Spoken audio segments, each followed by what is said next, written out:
এই বন্ধুরা, সবাই কেমন আছো? কৈলাস পর্বত হিমালয়ের এক পবিত্র স্থান। এটি শুধু প্রকৃতির এক অপরূপ সৌন্দর্য নয়, বরং হিন্দু এবং অন্যান্য ধর্মের জন্যও এক আধ্যাত্মিক কেন্দ্র। না জানি কত রহস্য লুকিয়ে আছে এই অদ্ভুত পর্বতটিকে নিয়ে। তাই আজ আমরা আলোচনা করব কৈলাস পর্বতের সবচেয়ে রহস্যময় 5টি ঘটনা নিয়ে, যার ব্যাখ্যা আজও বিজ্ঞান সঠিকভাবে দিতে পারেনি। তাই সুপ্রিয় দর্শক, ভিডিওটি সম্পূর্ণ দেখার অনুরোধ রইল। বন্ধুরা, আমি আকাশ আছি আপনাদের সাথে।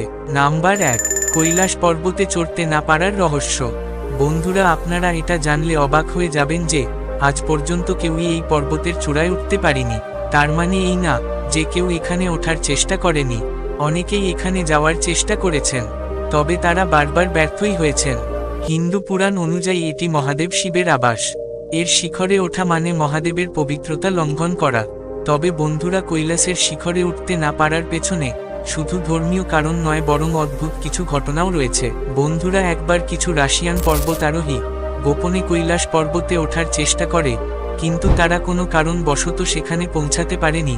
তবে তারা ফিরে এসে যা বলেছিল, সে কথা শুনে সবাই অবাক হয়ে গিয়েছিল। তারা বলেন কৈলাস কোনো সাধারণ পর্বত নয়, এটি পৃথিবীর কেন্দ্রবিন্দু। তারা আরও বলেন এই পর্বতের ভেতর থেকে অদ্ভুত আওয়াজ আসে, যেন কেউ বাস করে এখানে। বন্ধুরা, তারা যখন এই পর্বতের কাছে গিয়েছিল, তখন তারা এক অদ্ভুত ঘটনার মুখোমুখি হয়। তাদের শরীরে হঠাৎ বয়সের ছাপ পড়তে শুরু হয়, তাদের শরীর বুড়ো হতে শুরু করে, আর তাদের হাত পায়ের নখ অদ্ভুতভাবে বাড়তে থাকে। তবে অদ্ভুত করা ব্যাপার যে কিছু দিনের ভেতরে তাদের মধ্যে সবাই রহস্যজনকভাবে মারা যায়। এরপর 2001 সালে কিছু চীনি বৈজ্ঞানিকরা কৈলাসে হেলিকপ্টারের মাধ্যমে চড়ার চেষ্টা করেন, তবে মাঝপথে গিয়ে তারা আবারও ফিরে আসেন এখান থেকে। তাদের হেলিকপ্টার যত উপরে যায়, আবহাওয়ায় ততই খারাপ হতে শুরু করে। একসময় তারা নিজেরাই বুঝতে পারেন যে এখান থেকে ফিরে যাওয়াটাই ঠিক হবে, এর আগে যাওয়া ঠিক হবে না। তারা ফিরে এসে বলেন কৈলাসে কোনো এক অতি প্রাকৃতিক শক্তি রয়েছে, যা মানুষকে এর চূড়ায় পৌঁছাতে দেয় না। কিছু বিজ্ঞানীদের মতে এখানে পৃথিবীর ম্যাগনেটিক ফিল্ডের সমস্যার কারণে এমনটা হতে পারে, তবে এর সঠিক ব্যাখ্যা এখনও বিজ্ঞানের কাছে নেই। আর 2003 সালের পর থেকে চীনের সরকার কৈলাস ওঠা সম্পূর্ণভাবে বন্ধ করে দিয়েছেন। নাম্বার 2, মানসরোবর ও রাক্ষসতালের রহস্য। বন্ধুরা, কৈলাস পর্বতে দুটি অদ্ভুত ও রহস্যময়ী হ্রদ রয়েছে, যে দুটি ঝিল পাশাপাশি হবার পরেও একে অপরের থেকে সম্পূর্ণ আলাদা। আমরা প্রথমে আসি মানসরোবরের কথায়। বন্ধুরা, তিব্বতের এই হ্রদটি মাটি থেকে প্রায় 4590 মিটার উঁচুতে অবস্থিত, আর সব ধর্মের কাছেই এটি একটি পবিত্র স্থান। কিন্তু শুধু ধর্মীয় বিশ্বাসই নয়, এই হ্রদের অদ্ভুত সৌন্দর্য যেন মানুষকে নিজের দিকে টানে। হিন্দু পুরাণ অনুযায়ী এই হ্রদের জলে স্নান করলে পাপ ধুয়ে যায়, আর এর জল পান করলে আত্মার শান্তি মেলে। সকালে যখন সূর্যের প্রথম আলো এই হ্রদের জলে পড়ে, তখন পুরো জায়গাটা যেন স্বর্গের এক টুকরো হয়ে ওঠে। কিন্তু বন্ধুরা, এত উঁচুতে এত ঠান্ডা থাকা সত্ত্বেও অদ্ভুত করা ব্যাপার যে এই হ্রদের জল কখনো জমে না। বিজ্ঞানীরা বলেন যে এখানে পৃথিবীর ভূতাপের ফলে এটা হতে পারে। আবার অনেকে বলেন যে এটা দেবতাদের আশীর্বাদ। তবে এর সঠিক উত্তর কারো কাছেই নেই। এবার কথা বলা যাক রাক্ষসতালের গল্প নিয়ে। মানসরোবরের পাশেই এই হ্রদটি রয়েছে, কিন্তু এর মেজাজ একদম উল্টোটা। বন্ধুরা, যেখানে মানসরোবর শান্ত আর পবিত্র, সেখানে রাক্ষসতালকে বলা হয় রাক্ষসের হ্রদ। কারণ হলো এর জল নোনতা, চারপাশে কোনো গাছপালা নেই, আর স্থানীয় মানুষেরা এই অদ্ভুত হ্রদটিকে ভয় পায়। কথিত আছে এই হ্রদের জলের নিচে নাকি রাক্ষসরা বাস করে, আর এর আকৃতি দেখতেও বড়ই অদ্ভুত লাগে, যেটা দেখতে কিছুটা অমাবস্যার অর্ধচন্দ্রের মতো। বন্ধুরা, একবার এক তীর্থযাত্রী ভুল করে রাক্ষসতালের কাছে রাত কাটিয়েছিলেন, আর তিনি ফিরে এসে বলেছিলেন এখানে সারা রাত অদ্ভুত শব্দ শোনা যায়, যেন কেউ এখানে ফিসফিস করে কিছু বলছে।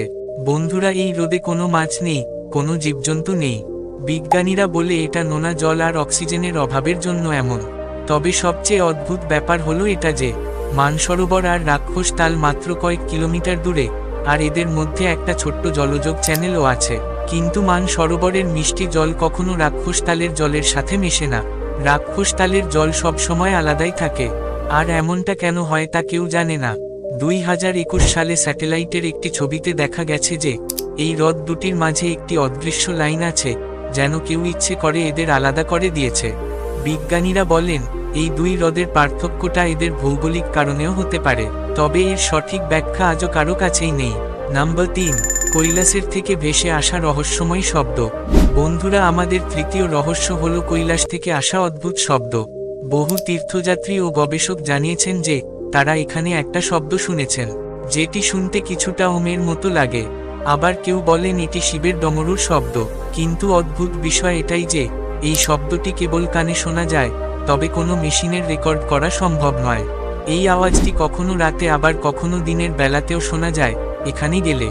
1999 সালে ডেভিড স্নেলগ্রোভ নামের একজন ব্রিটিশ গবেষক এই শব্দ শুনে বলেছিলেন যে কৈলাস থেকে মাঝে মাঝে এমন একটি আওয়াজ ভেসে আসে যেটিকে শুনলে মানুষের শরীরের পশম দাঁড়িয়ে যায়, এবং যা শুনলে শরীরে এক প্রকার শান্তি চলে আসে।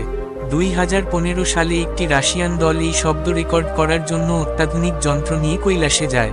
কিন্তু আশ্চর্যের বিষয়, তাদের যন্ত্রে কিছুই ধরা পড়েনি, অথচ তারা নিজেরা সবাই শব্দটি স্পষ্টভাবে শুনেছিল। বিজ্ঞানীরা বলেন এটি কৈলাস পর্বতের গঠন ও সেখানে ভেতর থেকে বাতাস প্রবাহের ফলেও হতে পারে। বন্ধুরা, স্থানীয় মানুষ ও হিন্দু সাধুদের মতে এটি হলো মহাদেব শিবের উপস্থিতির একটি চিহ্ন। তবে কৈলাস থেকে ভেসে আসা অদ্ভুত এই আওয়াজের সঠিক ব্যাখ্যা আজ পর্যন্ত কেউ দিতে পারেননি। নাম্বার 4, কৈলাসে সময়ের অস্বাভাবিক গতিবিধি লক্ষ্য করা যায়। বন্ধুরা, যারা কৈলাসে গিয়েছেন তারা বলেন এখানে সময় দ্রুত চলে। আবার অনেকে দাবি করেন যে কৈলাসের কাছে গেলে তাদের চুল আর নখ অস্বাভাবিক দ্রুত বাড়তে শুরু করে। সাধারণত যেখানে মানুষের নখ বা চুল বাড়তে কয়েকদিন বা সপ্তাহ লাগে, কিন্তু কৈলাসে গেলে মাত্র কয়েক ঘন্টার মধ্যে এই পরিবর্তন দেখা যায়। তবে এটা কি শুধুই কুসংস্কার, নাকি এর পেছনে সত্যিই কিছু আছে? অনেক তীর্থযাত্রী বলেন যে তারা এখানে এসে সময়ের হিসেব হারিয়ে ফেলেন। একদিন যেন 1 ঘন্টার মতো মনে হয়, আবার কখনো 1 ঘন্টা যেন একদিনের মতো লাগে। তবে এমন হওয়ার পেছনে কারণ কি তা কেউই জানে না। কিছু বিজ্ঞানীরা মনে করেন এটা হয়তো কৈলাসের চৌম্বকীয় ক্ষেত্র বা ভৌগোলিক অবস্থানের কারণে হতে পারে। এছাড়া এত উচ্চতা আর অক্সিজেনের কমতির কারণেও মানুষের শরীরে হরমোনের পরিবর্তন হয়, যা চুল বা নখের বৃদ্ধিতে সাহায্য করতে পারে। কিছু মানুষ বলেন কৈলাস কোনো প্রাচীন শক্তির কেন্দ্র। আবার অনেকে একে এলিয়েনদের সঙ্গে যুক্ত করে দেখেন।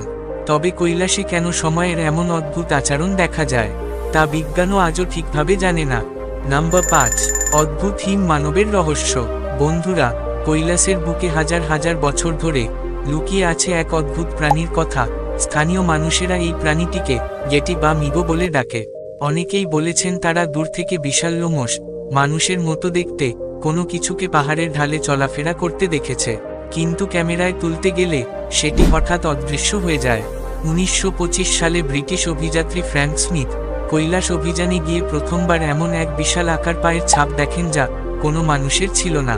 তখন থেকেই এই হিম মানবের কথা দুনিয়ার মাঝে ছড়িয়ে পড়ে। বন্ধুরা, স্থানীয় তিব্বতী মানুষরা বিশ্বাস করে এই হিম মানব কৈলাসকে রক্ষা করে। কেউ যদি অন্যায়ভাবে এই পবিত্র পর্বতে প্রবেশ করে, তাহলে এই রহস্যময় প্রাণীটি তাকে শাস্তি দেয়। তবে কিছু বিজ্ঞানীর মতে এই হিম মানব সম্ভবত কোনো বিরল প্রজাতির ভাল্লুক বা বনমানুষও হতে পারে, যা এখনও আমাদের কাছে অজানা। তো বন্ধুরা, এই ছিল আমাদের আজকের ভিডিওটি। আশা করি আপনাদের ভালো লেগেছে। আপনাদের মূল্যবান সময় দেবার জন্য ধন্যবাদ। দেখা হবে আবার পরের ভিডিওতে।